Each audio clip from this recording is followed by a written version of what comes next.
नमस्कार दोस्तों, horror world में आपका स्वागत है। अगर आपको हमारी कहानियाँ पसंद आती हैं तो प्लीज़ हमारी कहानियों को लाइक करें और चैनल को सब्सक्राइब करें। आज की हमारी कहानी का नाम है भूतनाशक बाबा। यह कहानी एक भयानक जंगल की है जो मैंने उनके घर वालों से सुनी है, जिसके साथ ये घटना हुई है। माधोपुर से लेकर शिवपुर तक फैले इस जंगल में ना जाने कितने भयानक जानवर और भूत आत्माएं रहती हैं। इस बार मैं शिवपुर रक्षाबंधन पर दीदी के यहाँ गया हुआ था। वहाँ के लोग उस जंगल के बारे में बताते रहते हैं कि इस जंगल में आत्माएं भूत प्रेत रहते हैं। तो मुझे तो वैसे भी भूत प्रेतों पर विश्वास है, शायद आप लोगों को भी हो। तो मैं 15 अगस्त को अपने जीजा जी के कॉलेज गया। वहाँ के लोग उन्हें आचार्य जी कहते हैं। 15 अगस्त का प्रोग्राम ख़त्म होते ही हम लोग जाने ही वाले थे कि वहाँ के पड़ोसी ने उन्हें घर पर चाय पीने को बुलाया। तब हम लोग उनके घर चाय पीने गए। ऐसे ही बातें हो रही थी, तब उन्होंने अपनी आप बीती हुई कहानी हमको बताई। कुछ दिनों पहले मेरे बेटे राजीव के साथ ऐसी घटना घटी है कि आपको क्या बताएं। राजीव के पिताजी ने बताया कि एक दिन मेरी तबीयत खराब हो गई थी। तब मैंने राजीव को जंगल से बकरियों के लिए चारा लाने के लिए भेज दिया था। राजीव वैसे तो कभी कभी जंगल जाता था, पर वो हमेशा काम से जी चुराता था। और आज उसे मजबूरी में जंगल जाना पड़ा। वो रास्ते में चलता गया, उसे कहीं भी पास में चारा नहीं मिला, क्योंकि पास के सारे पेड़ तो पहले से ही बकरियों ने खा चुके थे। वो जंगल के अंदर चला गया। वो घने जंगल में पहुंच गया, जहां पर बहुत पास पेड़ खड़े हुए थे। पेड़ इतने घने थे कि आसमान तो नजर आ ही नहीं रहा था। बरसात का टाइम था, अच्छी बरसात हो गई थी, तो पूरा जंगल हरा भरा हुआ था। पत्थरों पर पानी ऐसे बह रहा था जैसे साफ कोई झरना बह रहा हो। पहाड़ों से नीचे की ओर आता हुआ पत्थरों पर साफ पानी बह रहा था। वहाँ पर इतनी शीतलता थी कि उसकी देखते ही थकान दूर हो गई। उसने सोचा कि पहले मैं थोड़ा आराम कर लूँ, फिर मैं पत्तियाँ काट कर घर चल जाऊँगा। थोड़ी देर ही हुई थी उसे सोए हुए। उसने सपना देखा कि वह चारे के चक्कर में बहुत दूर आ गया है और वह रास्ता भूल गया है। उसने सपने में देखा कि उसके सामने कोई खड़ा है।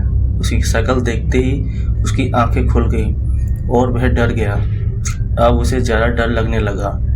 अब चारा तो काट रहा था, पर वह सपने की बात याद करके बहुत घबराया हुआ था। उधर सूरज भी ढलने वाला था। उसके हाथ दूर दूर तक किसी की भी आवाज़ सुनाई नहीं दे रही थी। वह जल्दी जल्दी पत्तियाँ काट ही रहा था कि उसे आपस में बातें करते हुए एक आवाज़ सुनाई दी। उसने सोचा कोई आदमी होगा तो मैं उसी के साथ घर चल जाऊँगा। उसने जल्दी से पत्तियाँ बांधी और वह आवाज़ आ रही थी उधर की ओर चल दिया। पास पर उसने यह ध्यान नहीं दिया कि वो आया किधर से है और किधर जा रहा है। वह उल्टा जंगल में घुसता चला गया। आवाज़ और साफ सुनाई देने लगी तो वह और आगे बढ़ा। उसने देखा कि 2 लोग आपस में बात कर रहे हैं और उनकी पीठ दिखाई दे रही है। उसने उनके पास जाकर बोला, क्या तुम मुझे घर जाने का कोई छोटा रास्ता बता सकते हो? इतना उसने कहते ही वो 2 लोग उसके सामने से ऐसे फुर हो गए जैसे वहाँ पर कोई था ही नहीं। उनके गायब होते ही उसके पसीने छूट गए और वह बेहोश हो गया।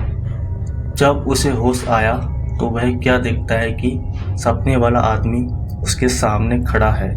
बड़ी बड़ी लाल आंखें, दांत बाहर निकले हुए, ऊपर से नीचे तक इतना भयानक कि वह डर गया और पागल सा होकर भागने लगा। उसने देखा कि एक भालू उसकी ओर भागता हुआ आया और उसके ऊपर से झपटा। उसे लगा कि अब नहीं बचने वाला। उसके तो होश ही उड़ गए। वह एकदम बैठ गया। वह भालू ऊपर से निकल के नीचे की तरफ गिर गया। वह आदमी बन गया। उसके गाल पिचके हुए, हाथ टेढ़े और उल्टे, यह लंबी दाढ़ी और दांत होठ काट कर बाहर निकले हुए। राजीव तो बस उसे देख रहा था, पर उसके होश ठिकाने नहीं थे। वह वहीं पर गिर पड़ा इधर घर वालों को चिंता हो रही थी कि अंधेरा हो गया, राजीव अब तक क्यों नहीं आया। उसके बड़े भाई ने कहा कि अभी आता ही होगा। सब लोग जब इंतजार करके थक चुके थे, रात के 10 बज चुके थे। अब उसके भाई को लगा शायद कुछ तो गड़बड़ है। कुछ लोगों ने कहा चलो ढूंढते हैं, क्या पता इतने बड़े जंगल में कहाँ क्या हो गया होगा। सब लोग लाठी वाले टॉर्च लेकर उसे ढूंढने निकले।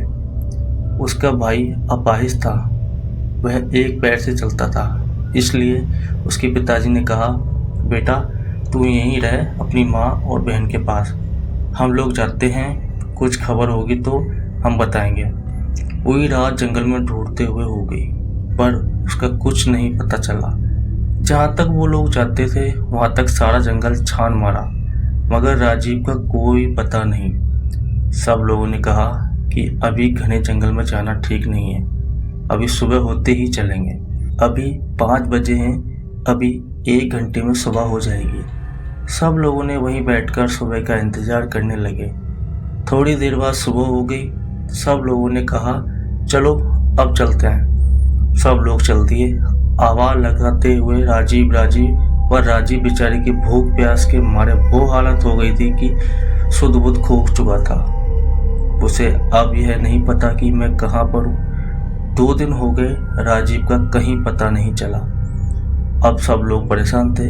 उधर राजीव का भाई बहुत व्याकुल था, बेचारा कुछ करे तो क्या करे। वह जाकर अपने सामने खड़े हुए नीम के पेड़ के नीचे गड्ढा खोदने लगा और कहने लगा मेरा भाई आएगा, मेरा भाई आएगा। वह कहे जा रहा था दोस्तों, उस नीम पर वह रोज दूध चढ़ाते थे, उसे अपने देवता का निवास मानते थे। इधर उसके भाई की पुकार सुन के उनके देवता निकल पड़े। उधर रात हो गई थी और राजीव को उन भूतों ने घेर रखा था। भाई वह खुद बता रहा था, भाई क्या बताऊं, उस रात की बातें याद करके मैं अभी भी डर जाता हूँ। वहाँ पर इतने भूत एक साथ मैंने क्या किसी ने सपने में भी नहीं देखे होंगे। किसी की गर्दन अलग, कोई बिना आँख कान, कोई ढांचा मेरे चारों तरफ तांडव कर रहे थे। मैं कभी जिंदगी में सोच नहीं सकता था कि ऐसा ही दिन भी आएगा। ऐसी तरह तरह की आवाज़ें निकाल रहे थे, सारा जंगल उनकी आवाज़ से गूंज रहा था। मुझे लगा कि मैं अब बचने वाला नहीं, लगता है यह लोग मुझे मार डालेंगे। तो मैं इतना डरा हुआ था कि मैं रो रहा था कि अचानक घोड़ों के पैरों की आवाज़ आई। सब लोग एकदम शांत हो गए। इन सब लोगों ने आस तोड़ दी कि अब हमें राजीव नहीं मिलेगा। सब लोग वापस आ गए। सारे घर में मातम सा छा गया। इधर किसी ने कहा कि किसी भगत को बुलाओ और पता कराओ कि वो अभी तक जिंदा है कि नहीं। एक आदमी वहां के भगत को बुलाने गया। उधर राजीव के देवता वहां पर पहुंचे, हाथ में तलवार, घोड़े पर सवार। उनको देखते ही सारे भूत भागने लगे। उन्होंने एक एक को पकड़ पकड़ के ऐसे मारा जैसे कोई हीरो फिल्म में एक योद्धा सबको काट देता है। जैसे ही उनकी तलवार उनकी गर्दन पर पड़ती, वह मिट्टी में मिल जाते। यह सब राजीव अपनी आंखों से देख रहा था।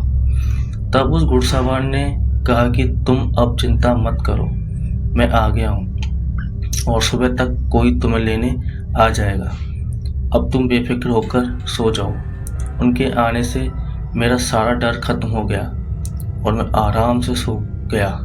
इधर भगत जी आए, उन्होंने अपना ध्यान लगाकर देखा और कहा कि तुम्हारा लड़का सही सलामत है और कल आ जाएगा, तुम्हें चिंता करने की कोई ज़रूरत नहीं है। वहाँ पर तुम्हारे देवता पहले ही वहाँ पहुँच चुके हैं और राजीव का भाई अभी वहीं पर बैठा है और कहे जा रहा है मेरा भाई आएगा, मेरा भाई आएगा।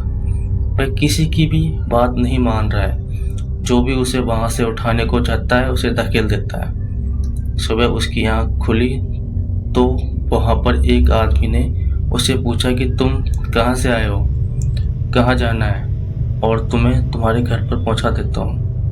और वह अपनी साइकिल पर बिठाकर उसे उसके घर छोड़ दिया।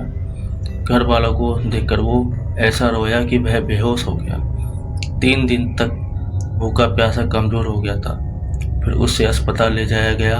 वहाँ 2-3 दिन बाद वह ठीक हो गया। तो दोस्तों, ये थी हमारी आज की कहानी। आई होप कि आप सभी को ये कहानी अच्छी लगी होगी।